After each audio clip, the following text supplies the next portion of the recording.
반갑습니다. 안 반가요? 자, 앞뒤 좌우서 인사하겠습니다. 잘 오셨습니다. 반갑습니다. 잘오셨습니다. 반갑습니다. 오늘 우리 예전에 우리 함께 우리들 같이 또 수혜를 같이 우리 지내던 우리 신명근 선교사님도 같이 있습니다. 또 미국에서 한 달간 순방하고 돌아온 우리 영호 형제도 왔고, 그다음에 또 일본에서 우리 함께했던 우리 일본의 육기의 사모님도 함께 오셨습니다. 다들 반갑습니다. 요즘 날씨가 너무 이렇게 습해가지고 오늘도 비가 많이 왔죠. 이런 날은 주부들은 이게 빨래하기 좀 힘들죠. 이게 잘 안 마르죠. 제가 어떻게 하냐면 저도 이게 빨래가 안 말라서 하루 종일 다리를 했거든요. 그래서 이게 뭐 얼마나 이 빨래가 어려운지를 요즘 좀 잘 알고 있습니다. 옛날에 우리 선조들이요, 이게 옷을 빨 때 비누가 없었으니까 어떻게 바르냐면 이 아궁이에다가 타다 남은 재 있죠. 그거를 가지고 물에다 타가지고 같이 빨면은 이게 묵은 때가 잘 빠진대요. 그래서 이 잿물을 많이 사용했다고 합니다. 그래서 이제 이런 걸 많이 샀는데, 그래서 여러분 혹시 양잿물 들어보셨어요? 이게 서양에서 들어온 잿물이다 해가지고 이게 양재가 아니고요, 이게 양잿물, 서양 잿물이다 이런 거죠. 서양 잿물이 들어오기 전까지, 그러니까 비누가 들어오기 전까지 우리는 다 이제 그런 식으로 이게 빨래를 했던 거죠. 그래서 이게 고대나 지금이나 보면 우리 사회를 보면 뭐가 있냐면 이게 재를 가지고 씻어내는 어떤 그런 개념을 가지고 있는 거예요. 공교롭게도 오늘 우리 민수기 19장이 그런 말씀이에요. 희한하게도. 자, 오늘 이제 민수기 19장을 좀 보게 됩니다. 우리가 어쩌면 지금 민수기를 잘 따라오시는 분들은 갑자기 너무 확 뛰어넘었네 하시는 분이 있을 수도 있겠습니다. 그냥 19장인가 보다 하는 생각도 있겠지만 우리가 15장, 그 다음에 17장, 18장은 우리가 뛰어넘었습니다. 16장 이미 했었고요. 그래서 이건 이제 레위기가 비슷하기 때문에 제가 오버랩되는 부분, 같이 좀 겹치는 부분은 뛰어넘도록 하겠습니다. 오늘은 19장을 같이 나누도록 하겠습니다. 오늘 19장은 그 속죄에 대한 것입니다. 속죄 제물에 대한 것이에요. 사람이 범죄하면 자기의 죄를 씻어야 되기 때문에, 그 사함을 받아야 되기 때문에 제사를 드리게 됩니다. 제물을 갖고 나와서 그 제물을 죽여서 그 피를 성소에 바르고 자기가 사함을 받는 그런 것이 속죄제인데, 오늘 그래서 이게 제물이 좀 갖고 나옵니다. 오늘 이 19장에는 또 제물이 갖고 나오는데, 그 제물이 아주 흥미롭습니다. 왜냐하면 이때까지 한 번도 나오지 않은 제물을 갖고 나옵니다. 그게 뭐냐면 붉은 암송아지입니다. 여러분, 붉은 암송아지 하면은 우리는 다 소가 다 붉잖아요. 한우 다 붉죠. 우리는 다 소가 붉은데 이스라엘은 이런 소가 없어요. 그래서 희한해요. 그러니까 우리가 보는 이 한우는요, 이스라엘은 없어가지고, 근데 간혹 있나 봐요. 그러면 그 간혹 있는 그 소를 가지고 갖고 나와야 되는 겁니다. 이게 우리말로 하면 이제 한우 속죄제입니다. 근데 이 속죄제인데 어쨌든 요걸 갖고 나와가지고 어떻게 하냐, 요걸 죽여요. 그럼 어떻게 죽이냐? 옛날 속죄제사는요, 레위기 4장에 나오는 속죄제사는 이 성막이죠. 하나님의 그 성막 제단에서 죽이는데, 이건 거기서 죽이지 않고 민수기에 보면 이제 이 진영이 다 짜졌다고 하잖아요. 성막이 가운데 있고 12지파가 동서남북으로 다 진영을 짰단 말이에요. 그러면 그 진영 바깥으로 가지고 나갑니다. 아주 바깥으로 가지고 나가서 제사장이 이 암송아지를 잡습니다. 붉은 암송을 잡아요. 그래서 잡으면 또 피가 중요하잖아요. 속죄제사는. 이 피를 어떻게 하냐면, 피를 가지고 저기 성막을, 바깥에 보니까 성막이 있을 거 아니에요, 그렇죠? 저 안쪽에 성막이 있을 거 아니에요. 성막 쪽을 향해서 뿌립니다. 7번, 1번, 2번. 그러니까 멀리 있기 때문에 그쪽을 향해서 뿌리는 형태만 3번 정도 뿌리는 것이죠. 7번 정도 뿌리는 것이죠. 그리고 난 다음에 나머지 피를 뺀 나머지, 그 피를 뺀 나머지 피도 그렇고, 고기도 그렇고, 가죽도 그렇고, 그 다음에 똥도 있습니다. 그 안에 내장들. 이걸 다 불태워요. 아시겠죠? 불태우는 겁니다. 근데 이 불태울 때 3가지를 함께 더 첨가합니다. 뭐냐면 우슬초라고 하는 이 풀이 있어요. 그 풀을 넣고, 그 다음에 또 하나 무엇을 하냐면 백향목이라고 하는 아주 귀한 나무를 넣습니다. 그 다음에 붉은 실을 넣어요. 그래서 이걸 다 같이 넣어가지고 태웁니다. 다 태우면 뭐가 남겠어요? 재가 남겠죠. 요 재를 가지고 와가지고 요 재에다가 물을 담습니다. 이게 잿물이 된 겁니다. 그러고 나면 요 잿물을 가지고 이제 부정한 데다가 뿌리고 바르면 우리의 죄가 부정이 사라지게 되는 정결수가 되는 거예요. 아시겠죠? 굉장히 쉽습니다. 오늘 19장은 굉장히 쉬운 얘기예요. 그러면 레위기 14장에 보면 이제 레위기를 모를 수도 있으니까 그냥 제가 제사 여러 가지 제사 중에 이와 비슷한 제사가 하나 있어요. 속죄 제사가 하나 있어요. 그 속죄 제사가 있는데 왜 이렇게 하느냐? 똑같은 건데 죄를 사하는 건데 왜 이렇게 하느냐? 이렇게 생각할 수가 있어요. 그럼 기본적으로 제사가 여러 가지 종류, 이스라엘 역사에 제사 여러 가지 종류가 있었는데 그 중에 속죄제라고 하는 것은 우리의 죄를 처리하는 방법이에요. 죄를. 여러분 우리의 죄라고 하니까 잘 모르시겠지만 인간이 그러니까 성경은요 무조건 인간이 그냥 죄가 있다는 걸 전제를 해요. 죄가 있다는 걸 전제를 해요. 그래서 그 죄를 어떻게든 처리를 하려고 하는 제사법도 만들어낸 거잖아요. 그래서 이제 어떤 사람들은 죄가 있다는 걸 인정하는 사람도 있고, 그 다음에 우리 현대인들은 내가 죄가 뭔지에 대해서 인정하지 않는 사람들이 있단 말이에요. 근데 앞만 봐도 이게 인정하든 안 하든 눈에 보이지 않는다고 죄가 없어진 건 아니죠. 죄는 그냥 있는 거예요. 그러니까 이 죄가 있기 때문에 우리 인간들은 아파할 수밖에 없어요. 그래서 죄로 태어나서 죄 가운데 살아가는 이 인생들은요, 이 죄가 있다는 것을 알면은 좋겠는데 죄가 있다는 걸 모르는데 그냥 아파할 수밖에 없는 인생은 어떻게 하냐면 그냥 인생 자체에 대해서 고통하는 거예요. 그렇죠? 이 한마른 인생, 한마른 세상 빨리 어떻게 좀 처리 좀 했으면 좋겠다 이렇게 되는 거죠. 그 죄가 그 가운데 있다는 걸 모르기 때문에 그래요. 인생 자체를 고통하는 거죠. 그러나 이 죄가 이 인생 고통의 가장 근본에 뭐가 있냐? 죄가 있다는 것을 아는 사람들은 이 죄를 어떻게든 처리하려고 하는 것이죠. 그래서 아마 여기에 와 계신 분들은 아마 이 두 번째 후자일 거예요. 이 죄를 어떻게 하면 내가 해결할 것인가? 인생 자체보다는 죄의 문제이기 때문에 그래요. 그러니까 이 속죄제를 드리는 이 제사는요. 그 어쨌든 이 제사는 죄를 씻어내는 것을 이렇게 얘기합니다. 기본적으로 씻어내는 죄라고 하는 것은요. 씻어내야 됩니다. 이게 마치 우리 일상생활과 비슷해요. 이렇게 얘기하고 싶어요. 오늘 좀 간단하게 죄는 때와 같다. 여러분 매일 아침마다 아니면 저녁마다 샤워하시나요? 여기서 안 한다고 그러면 이제 미개인이 되는 거죠. 야만인이 되는 거죠. 네, 요즘같이 이게 땀이 나는데 이걸 안 씻어내보세요. 여러분 때가 절대로 안 씻는다고 때가 절대로 이게 뭐 스스로 없어지나요? 이 때와 땀이 같이 묶여지면 뭐가 되죠? 사람이 힘들게 하죠. 어쨌든 네. 마찬가지예요. 네.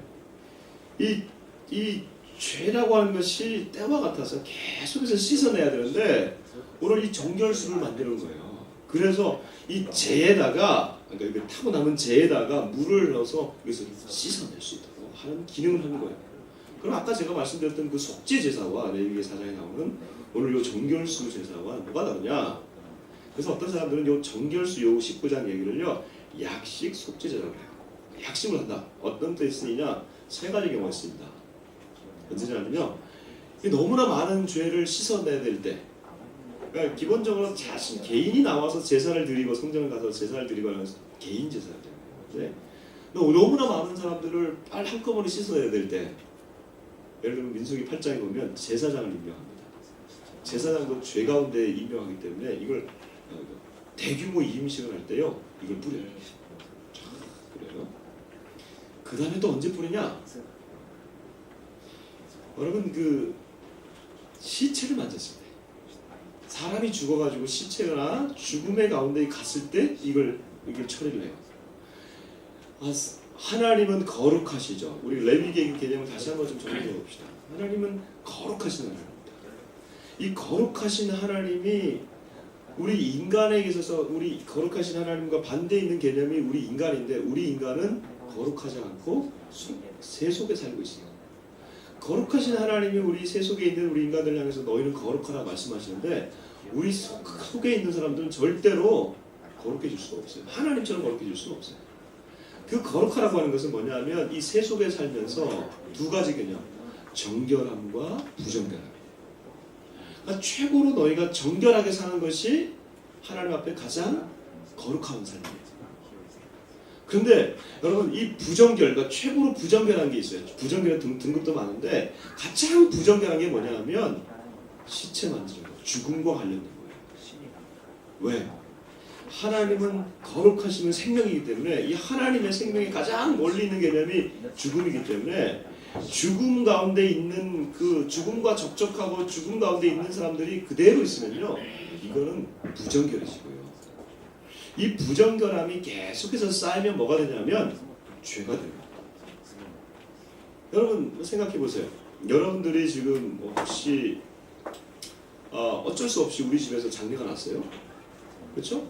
부모님 돌아가셨어요? 아니면 내가 아는 사람이 돌아가셨어요? 그 내가 거기에 장례식에 참여한 게 죄는 아니죠?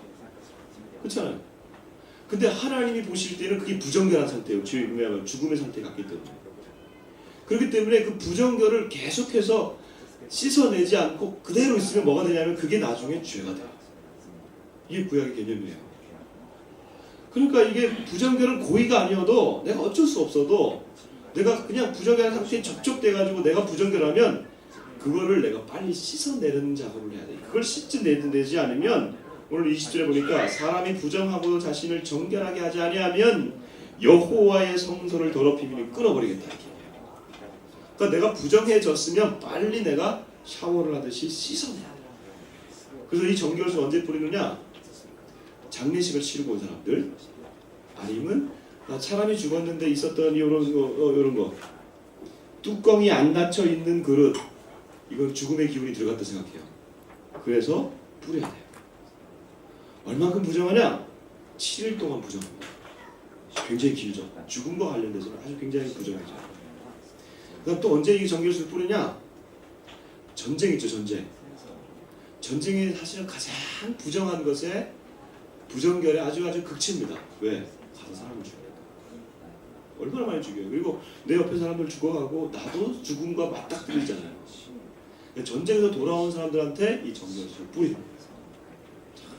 뿌리는 것이죠.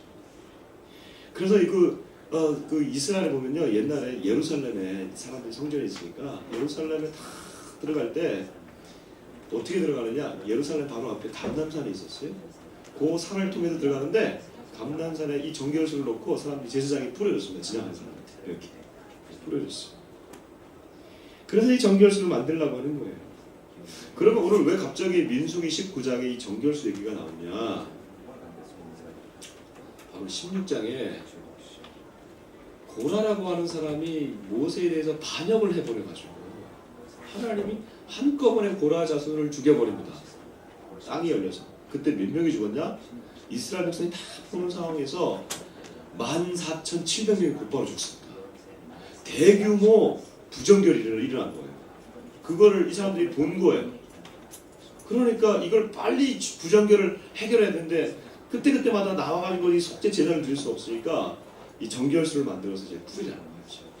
이제 그런 의미예요, 지금.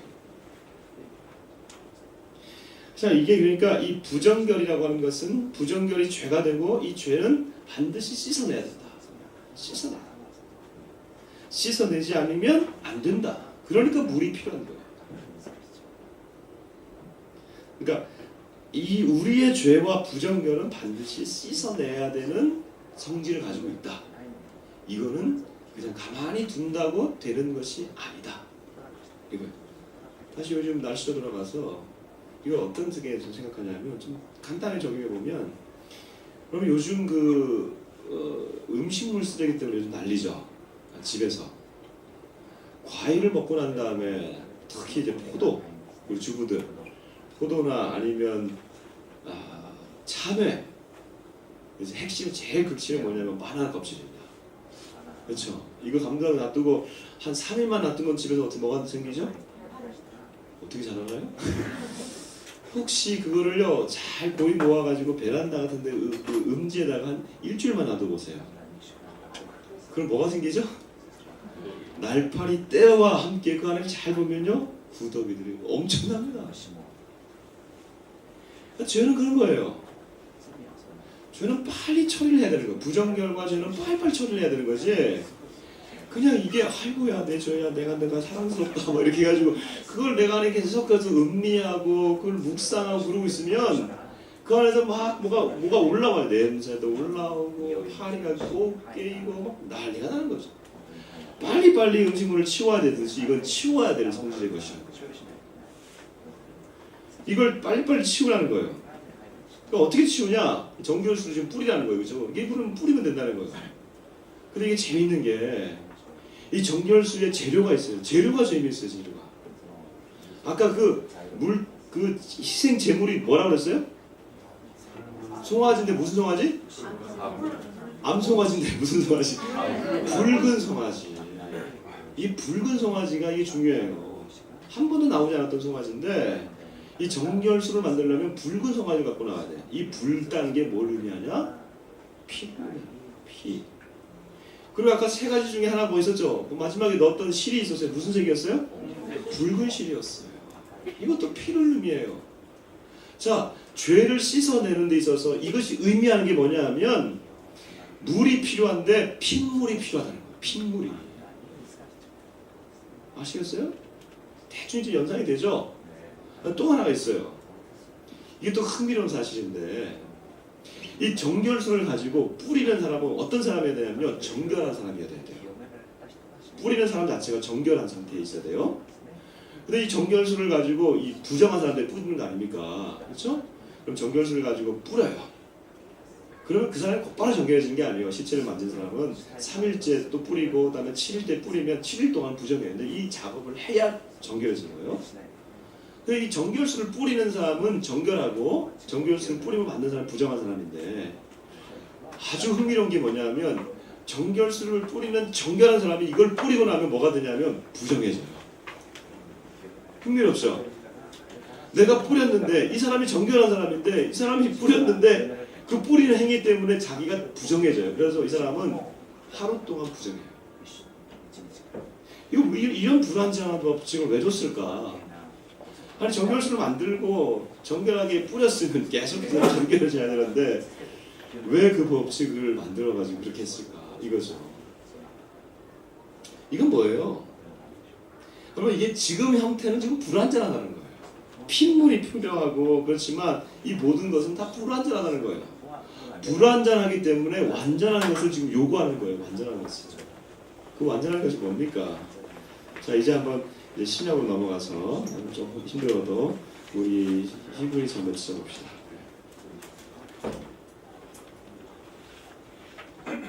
히브리서 한번 찾아보겠습니다. 9장을 보겠습니다.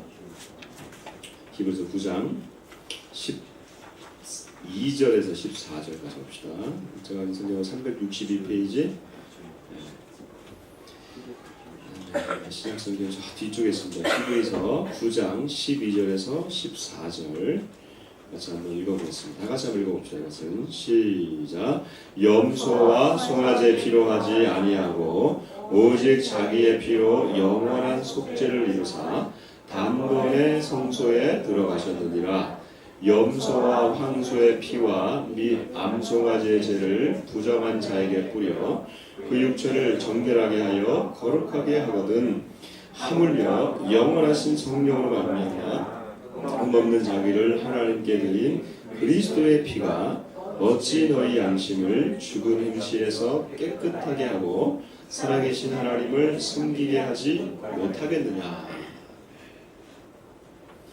이게 지금 어떻게 이 구약의 민수기에 나와 있는 이 정결수를 오늘날 우리에게 적용할까를 지금 해석해 준 거예요. 너무 감사한 본문이죠. 왜냐하면 이거 해석하기 어려운데 민수기 19장을 지금 이 히브리서 기자가 그대로 오늘날 우리에게 그대로 해석해 주고 있어요. 이게 뭐냐면 염소와 황소의 피 13절에 보니까 염소와 황소의 피 이건 속죄 제물이에요. 속죄 제사예요. 여기 나오는 근데 그 뒤에 보면 암송아지의 제가 나오죠. 이게 아까 그 잿물입니다. 암송아지의 제를 잿물을 부정한 자에게 뿌려서 정결하게 하거든. 하물며 그리스도의 피, 이 그리스도의 피, 예수님의 피가 나오죠. 그리고 이분이 완전하다는 것입니다. 단번에 거룩하게 한다는 거예요. 더 이상 예수가 뿌리고 난 다음에 자기가 부정해지는 것이 아니고 완전한 제사장이 되셔서 이분이 가장 거룩하게 그 일들을 감당한다는 거예요. 이게 오늘날 우리에게 적용되는 겁니다. 그러니까 민수기 19장의 정결수는 더 이상 없어요. 그래서 여러분 이게 카톨릭이나 어디 가면 이게 성당에 가면 이 성수라고 해가지고 이렇게 주는 데 있고 또 무슨 기도원에 가면 뭐 이거는 거룩한 물이다 해가지고 뭐 사라 그러기도 하고 옛날에 그런 일이 많았어요. 아니 물이 어떻게 거룩해져요? 더 이상 그런 건 없어요. 오직 그 정결수는 예수의 피밖에 없는 줄 믿습니다. 왜 예수의 피물이 이거밖에 없는 거예요. 그런데 어떻게 이걸 필요한지 우리한테 뿌리냐 이거예요. 그럼 잘 생각해 보세요. 제가 질문할 테니까 답변해 보세요. 생각해 보시고 답변해 보세요. 구약에 살았던 민수기 19장을 경험했던 사람들이 살았던 그 시대에 죄를 씻어내는 작업이 편하겠습니까? 아니면 오늘 우리가 이 말씀을 읽고 난 다음에 이것을 우리한테 적용하는 게 편하겠습니까? 어떤 게 편해요? 이거 잘 생각하셔야 돼요. 민수기 시대 때 정결수를 뿌리는 게 이게 더 간편하겠습니까? 아니면 오늘날 이 시대에 이렇게 뭐 14절에 이렇게 나와 있는 이 말씀을 가지고 적용하는 게 더 편하겠습니까? 사실은요, 여러분 잘 생각해 보세요. 구약 시대는요 굉장히 직관적이었습니다. 굉장히 편했어요. 그러니까 딱 정해져 있습니다. 죄가 무엇인지 부정결이 무엇인지 나와 있죠. 전쟁에 갔어? 올라와 뿌려. 그럼 뿌리면 되는 거예요. 그 다음 내가 장례식 갔다 왔어? 너 부정결해. 그럼 뿌리면 되는 거예요. 그렇죠? 죄가 뭔지 정확하게 나와 있습니다. 부정결이 무엇인지 정확하게 나와 있습니다. 나병 환자 접촉했어? 너 부정결해. 뿌려. 이러면 되는 거예요. 내 마음의 상태랑 상관없이 뿌렸냐 안 뿌렸냐 이것만 결정하면 되는 거예요. 그런데 오늘 이 말씀은요, 신약의 말씀은 물론 그 말씀이 그걸 정결수를 만들고 나가서 또 태워야 되고 이런 건 불편하긴 하죠. 굉장히 직관적이에요. 뭐가 죄인지, 뭐가 부정결인지. 또 오늘날 우리 시대에 살면서 여러분 이 말씀 잘 생각해 보세요. 우리가 교회를 오래 다니니까 이 말씀이 아멘하고 받아들여지지 성경을 처음 읽거나 아예 모르는 사람들한테 이거 얼마나 참 추상적인 얘기예요. 영원하신 성령으로 말미암아 영혼도 어렵고 성령도 안 보이잖아요. 그렇잖아요. 흠없는 자기 뭐가 흠없는지 모르겠어요. 그리스도의 피 아니 그리스도가 죽는 거 봤어요 여러분? 십자가에서 이게 십자가만 봤지 그리스도 봤어요? 너희 양심도 여기 있는 없는 사람 너무 많은데 요즘. 그 다음에 죽은 행실에서 뭐가 죽은 행실이에요? 산 행실은 뭐예요? 굉장히 추상적인 용어들이에요 이거. 그렇죠? 이런 추상적인 용어들을 우리한테 적용해가지고 예수의 피를 우리한테 뿌린다, 핏물을 뿌린다 너무 어려운 얘기예요. 그렇잖아요. 그래서 너무 어렵기 때문에 요즘 이런 얘기들을 해가지고 잘 안 들어요. 잘 듣기 싫어요. 왜 안 다가오니까? 죄가 오니까. 너무 어렵다는 거죠. 그럼에도 불구하고 여러분 이게 참 추상적이고 이런 것들이 다 뭐 관념적인 얘기라고 하고가 치부하고 살아버리면 좋겠는데 근데 또 꼭 그렇진 또 않아요. 우리의 삶이. 그 미국에서 얼마 전에 통계를 조사해봤는데 미국과 우리가 좀 상황이 다르니까 좀 다를 수 있습니다만은 그래도 인간의 삶은 비슷하니까 저는 좀 비슷할 거라 생각해요. 전체 미국 사람들에게 조사를 해가지고 사람들이 죄책감을 얼마나 느끼고 사느냐 해봤는데 조사에 한 30% 이상이 자기가 죄책감을 느끼고 산다는 거예요. 그럼 죄책감을 느끼지 않고 또 다른 걸 어떤 걸 느끼느냐? 수치심을 느끼고 또 산다는 거예요. 자기의 삶에 있어서 수치심이 많다는 거예요. 이게 이제 그리스도인들은 이 죄책감이 더 많고 비그리스도인들은 이 수치심이 더 많은 거예요. 여러분, 죄책감과 수치심 이게 어떤지 상관없더라도 이게 다 추상적인 개념이잖아요. 그렇죠? 근데 이런 보이지 않는 이 영역에서의 삶이 내 실제 삶에 영향을 미친다는 거예요. 그렇다고 한다면 구약 시대에 지금 이렇게 보이는 삶에다가만 뭐 정결수를 뿌리고 이게 아니고 내가 보이지 않는 삶에도 영적인 삶인데 이게 이 삶에도 영혼의 삶에도 기준이 생겨야 된다는 거예요. 그 기준은 예수의 피를 뿌려야 된다는 거예요. 그것이 있었는데 이걸 그럼 어떻게 뿌릴까? 이 너무 추상적인 얘기를 어떻게 뿌릴까? 한번 좀 5가지로 여러분 좀 많이 다 알고 있는 얘기지만 5가지로 좀 다시 한번 우리 정리해 보겠습니다. 첫 번째는 뭐냐면 가장 먼저 우리가 먼저 시작해야 될 게 뭐냐면 죄가 있고 그 죄가 죄라고 하는 것을 인정합니다. 죄가 있고 죄가 죄라는 걸 시인합니다. 여러분 이제 성경을 펼쳐서 로마서로 한번 쭉 해석해 보겠습니다. 로마서 한번 보십시오.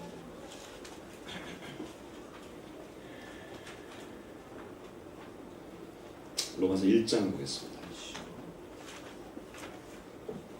로마서 1장 28절에서 32절까지. 로마서 1장 28절에서 32절까지 보겠습니다. 좀 힘들어도 같이 읽어보겠습니다. 28절부터 같이 있습니다. 시작. 또한 그들이 마음에 하나님 되기를 싫어하며 하나님께서 그들을 그 상실한 마음대로 내버려 두사 합당하지 못한 일을 하게 하셨으니 곧 모든 불의, 추악, 탐욕, 악의가 가득한 자요 시기, 살인, 분쟁, 사기, 악독이 가득한 자요 수근수근하는 자요 비방하는 자요 하나님께서 미워하시는 자요 능력하는 자요 교만한 자요 자랑하는 자요 악을 도모하는 자요 부모를 거역하는 자요 우매한 자요 배약한 자요 무장한 자요 무자비한 자다. 그들이 이 같은 일을 행하는 자는 사형에 해당한다고 하나님께서 정하심을 알고도 자기들만 행할 뿐 아니라 또한 그런 일을 행하는 자들을 옳다 하는가. 죄가 있다는 거예요. 그래서 죄의 목록이 나와 있습니다. 우리가 보기 싫어서 그렇지 죄의 목록이 나와 있어요. 아, 능욕하는 자, 욕하는 사람, 이게 죄구나. 분쟁을 일으키는 것, 시기하는 것, 이거 죄구나. 내 안에 악한 마음, 악독이 가득한 거, 이거 죄구나. 수근수근하고 뒷담화하는 거, 이거 죄구나. 내가 참 무자비한데, 나한테 참 무정한데, 내가 이것도 죄구나. 더 나아가서 하나님을 마음에 두기 싫어했던 것, 죄가 있다고 하는 것, 이걸 인정하는 것부터 시작하는 거예요. 두 번째, 이 죄가 있는데 내가 그 죄의 목록 안에 내가 들어가 있다고 하는 것을 시인하는 거예요. 다른 말로 하면 내가 죄인 가운데 있다고 하는 것을 시인합니다. 그래서 죄가 결국은 어떻게 되는지를 내가 시인하는 거예요. 28절에 보니까 이 같은 일을, 그러니까 죄죠. 죄를 행하는 자는 사형에 해당된다. 죽음이 있다는 거예요. 우리 3장 10절 한번 읽어보겠습니다. 로마서 3장 10절과 12절까지 다 같이 읽어봅시다. 같이 있습니다. 시작. 기록된 바 의인은 없나니 하나도 없으며 깨닫는 자도 없고 하나님을 찾는 자도 없고 다 치우쳐 함께 무익하게 되고 선을 행하는 자가 없나니 하나도 없도다. 내가 죄인 가운데 있다. 내가 죄인 가운데 있다. 로마서 6장에 보면요, 죄의 삭은 사망이다. 이거예요. 두 번째 내가 인정해야 될 건 내가 죄인이고 내가 결국 죽는구나. 죄의 삭실한 게 뭐예요? 이거 내가 죄가 열심히 일을 해서 버는 임금이거든요. 임금. 봉급이거든요. 열심히 죄를 지어서 막 내가 이제 드디어 내가 봉급을 받는다 했는데 그게 죽음이에요. 얼마나 어처구니 없는 인생이에요. 이게 죄인이라고 하는 거 내가 죽는다는 걸 인정해요.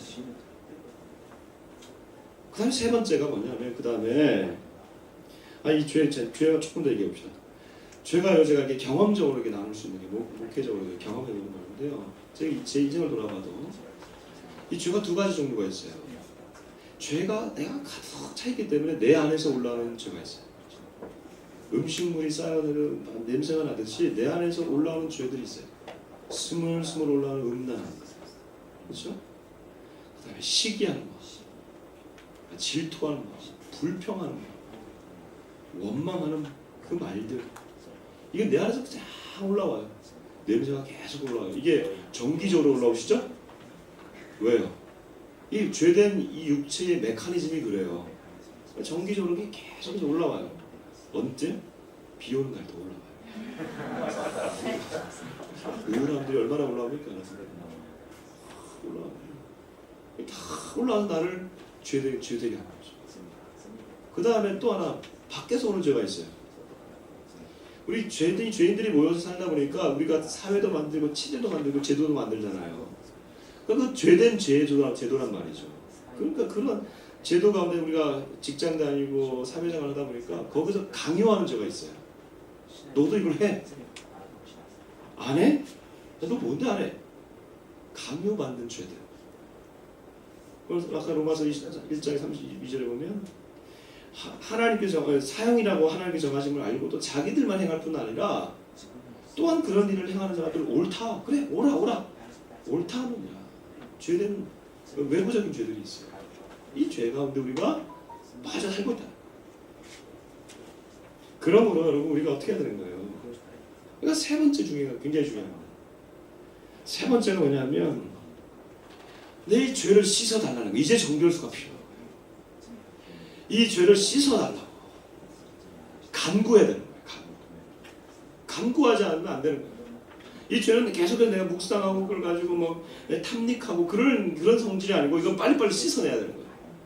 이때 가장 중요한 게 뭐냐 하면 이 죄에 대해서 탄식하고 이 죄에 대해서 내가 어떻게 하면 내가 여기서 벗어날 수 있을까 하면서 간구하는 겁니다. 이때 나오는 예수님 앞에 나왔던 모든 사람들이 이 죄의 문제, 이 육체의 질병의 문제를 가지고 어떻게 얘기했습니까? 공통적으로 했던 얘기가 주님 나를 불쌍히 여기소서. 불쌍히 여기소서. 간절히 요청하는 거예요. 이렇게 간절히 요청하면 우리 하나님은 이 정결수를 우리 가운데 뿌려주시는 거예요. 값없이 주셔요. 돈 주고 사는 것도 아니에요. 무슨 기도원 가가지고 샘물 하나씩 10,000원씩 사주는 게 아니고 값없이 그냥 주세요. 그래서 우리 로마서 보면 이게 주시는 것은 확신해야 되는 겁니다. 로마서 8장 한번 보십시다. 8장 1절 2절 이제 네 번째는 확신의 단계입니다. 간구하면 주신다. 간구하면 주신다. 8장 1절 2절 같이 한번 읽어보겠습니다. 로마서 8장 1절 2절 시작.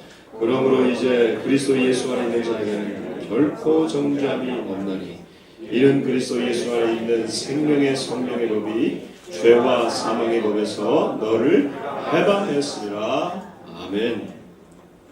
죄와 사망, 죄를 지어서 결국 죽음으로 가는 이 법, 이건 법이라고 하는 건 한번 헤어나올 수가 없는 거예요. 이건 제도와 마찬가지예요.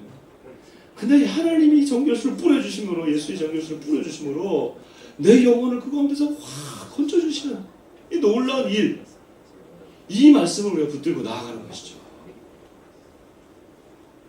그럴 때에 마지막 다섯 번째 단계가 뭐냐면 이 확신을 가지고 살아가는 단계가 되는 겁니다. 살아가는 거예요.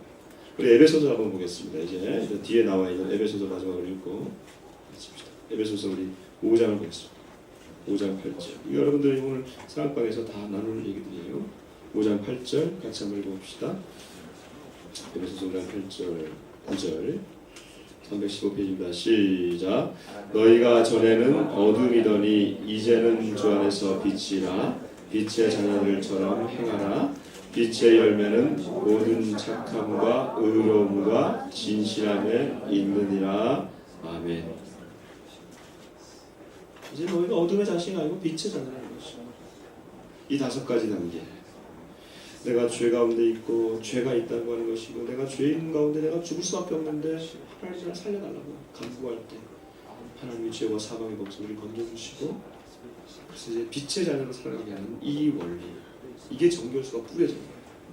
자, 여러분 사랑방에 다 나누시겠지만 이 5가지 중에서 여러분 어떤 게 다 제일 어렵겠어요? 각자가 다 어려울 거예요. 제가 볼 때는요, 아무리 죄가 많고 그래 내가 죄인다 이렇게 깨닫는다 하더라도요, 이것도 대단하지만 이거 깨닫는다고 해가지고 그 영혼이 간구하지 않습니다. 제 주변에요 그런 사람 많아요. 그래 나 죄인이다 어쩔래? 여러분 주변에 많죠? 그래 나 이렇게 살다가 나 죽을래? 냅두노? 야 난 지옥 가게 너나 천국 안 가 나 지옥 갔지. 이렇게 하는 사람 많아요. 왜요? 이 깨닫지가 못하는 거예요. 죄라고까지 하는 것을 인정을 하는데 이 죄에 대해서 내가 얼마나 비참한지를 깨닫지 못하는 거예요. 이게 당연한 거예요. 이게 정직한 거예요. 왜? 죄로 인해서 죽어버린 우리 영혼이 어떻게 이걸 깨닫고 살아나냐 이거예요. 죽었다 깨어나도 이걸 하지 못해요. 오직 불쌍히 여기시는 그 하나님의 숨결이 우리의 죽은 영혼을 향해서 불어져 올 때에 내 죽은 영혼에 생기가 일어나고 따뜻한 그 기운이 일어나면서 내가 이런 삶이 아니구나, 내가 살아야 되는 삶이. 하나님이 나를 영원하시는 내 원래 삶은 이 삶이 아니었어. 내가 이 자리에서 일어나야 돼 라고 깨닫게 해주시는 그 따뜻한 그 능력, 오직 성령님의 하나님의 숨결인 성령님의 일하시는 거예요. 성령님의 만져주심이 없이는요 우리 죄된 인생을 깨닫지도 못하는 거예요. 그러나 여러분 가장 중요한 것은요, 이 모든 단계에서 가장 중요한 것은 성령이에요. 성령을 잃어버린 그리스도인들, 성령의 이 만져주심을 경험한 지가 너무 오래된 그리스도인들, 하나님 별로 경험해보지도 못한 그리스도인들, 정말 우리가 참된 빛의 자녀로 살아가기가 너무 어려운 거예요. 간구도 나오지 않아요. 내가 너무 행복한데 왜? 처자식 있고 지금 우리 자녀들도 있고 너무 행복한데 난 미래가 있는데 내가 왜 뭐가 부족해서. 근데 아무리 모든 게 다 만족해도 내 영혼의 비참함을 내가 돌아보는 그 순간에는 하나님이 만져주셔야 되는 순간이에요. 하도 우리가 그걸 만나지 못하고 그걸 깨닫지 못하니까 하나님이 그래 네가 만족하냐 그럼 내가 걷어가 볼게 할 때, 그때 핍절할 때에 내 영혼이 열려서 하나님 나를 불쌍히 여기십시오. 이것도 중요하겠지만 내가 이렇게 누리고 있을 때도 내 영혼의 풍부함 가운데서도, 육체의 풍부함 가운데서도 내 영혼의 핍절함을 기억하고 성령이 나를 도와주십시오. 정말 불쌍히 여기십시오. 이게 간구합니다. 그렇게 간구가 되어질 때에 이 죄가 사라집니다. 오늘 민수기 19장을 보면서 이 정결수가 오늘 나에게 예수의 피로 뿌려지기를 주님 축복합니다. 그럴 때에 성령이 내 존재를 드러내 주시고 주님 당신밖에 없습니다. 당신 내 영혼의 비참함을 살리셔서 나를 건져주십시오. 그럼 이번 여름에 뭐 하실 거예요? 여름에 여러분 성령을 구하십시오. 성령을 구하십시오. 여름 수련도 있고요. 여름 사역이 많이 있어요. 여러분 여름에 또 휴가도 가잖아요. 좀 쉬잖아요. 안 쉬나? 그럼 쉴 때 여러분 성령을 구하십시오. 구하는 자에게 아버지께서 성령을 주시지 않게 성령 구하는 자에게 주십시오. 하나님 나에게 성령을 주십시오. 성령으로 하나님의 숨결을 내가 만지고 주십시오. 만나게 해주십시오. 그런 역사가 있기를 주님을 축복합니다.